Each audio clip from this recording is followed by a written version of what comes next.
ஜீவநீரோடை ஊழியங்கள் வழங்கும் இதயத்திற்கு இன்று ஒரு சிந்தனை. முயற்சியும் தேவை. தெய்வீக சுபாவ நிலைகளும் ஆவிக்குரிய குணாதிசயங்களும் நம்முடைய சொந்த தீர்மானத்தாலோ முயற்சியாலோ ஏற்பட்டு விடுவதில்லை என்பது உண்மைதான். பொறுமையாக நடந்து கொள்வதும், தாழ்மை பண்பை வெளிப்படுத்துவதும், பதிலுக்கு பதில் செய்யாமல் இருப்பதும், எரிச்சலுக்கும் கடும் கோபத்திற்கும் இடம் தராமல் இருப்பதும், பிறர் செய்த அநீதிகளை மறந்து விடுவதும், பொருளாசைக்கு சாய்ந்து போகாதிருப்பதும், இச்சைகளின் வேகங்களுக்கு இடம் தராமல் இருப்பதும் எளிய காரியங்கள் அல்ல. இவைகளை சுய தீர்மானம் சார்ந்த சுய பலத்தினால் சாதித்து விட முடியாது.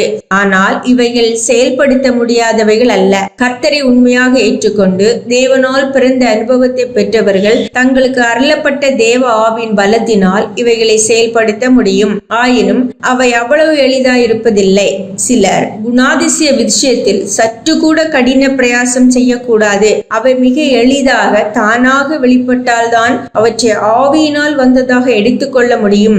சற்று பிரயாசப்பட்டு நல்ல சுபாவங்களை காண்பித்தால் அது மாம்சீக முயற்சியால் வந்தது என்பார்கள். ஆனால் நாம் ரட்சிக்கப்பட்டு மறுபடியும் பிறத்தல் அனுபவத்தை கண்டு பரிசுத்த ஆவியை பெற்றுவிட்டதாக விசுவாசிப்பதால் எல்லா நற்சுபாவங்களும் நம்மை அறியாமலே எளிதாக இயல்பாக வந்துவிடாது. எல்லாம் விசுவாசத்தாலும் ஆவிக்குரிய விழிப்புணர்வாலும் நம்மை ஈடுபடுத்துவதாலுமே வருகின்றது. தேவனால் பிறந்தவர்களிடம் தெய்வீக குணாதிசயங்களை வெளிப்படுத்தும் தெய்வீக ஆற்றல் உள்ளது. இது முதலாவது விசுவாசிக்கப்பட வேண்டும். நமக்குள் தேவ ஆற்றல் செயல்படுகிறது என்ற விழிப்புணர்வோடு உயர்ந்த சுபாவங்களை கடைபிடிக்க நம்மை விசுவாசத்தோடு ஈடுபடுத்தும் போது அது சாத்தியதை ஆகிறது. ஒருமுறை ரயில் நிலையத்திலிருந்து சற்று தூரத்திற்கு ஒரு பெரிய சுமை எடுத்து சொல்ல நேர்ந்தது. அவ்வளவு பாரமான சுமை எடுத்து சொல்ல முடியும் என நினைத்ததில்லை. ஆனால் எடுத்து செல்ல வேண்டிய ஒரு கட்டாயம் நேரிட்ட போது முயன்று பார்த்தேன். அது முடியாத காரியமாக இல்லை. அப்படி என்றால் நாம் நினைத்ததை விட அதிக சுமையை தூக்கும் ஆற்றல் நம்மிடம் இருந்திருக்கிறது என்பதே உண்மை. அதுபோலவே தேவ ஐக்கியத்தின் விளைவாக நமக்குள் ஒரு பெரிய தெய்வீக ஆற்றல் செயல்படுகிறது. ஆனால் அதை குறித்த சரியான விழிப்புணர்வு இல்லாத காரணத்தினால் நாம் மீண்டும் மீண்டும் மாம்சீக பலவீனங்களுக்கே சாய்ந்து போகிறோம்.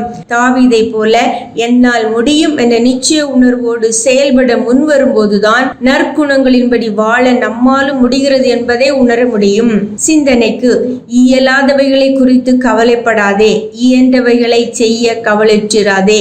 இயலாதவைகளை குறித்து கவலைப்படாதே, இயன்றவைகளை செய்ய கவலையற்றிராதே.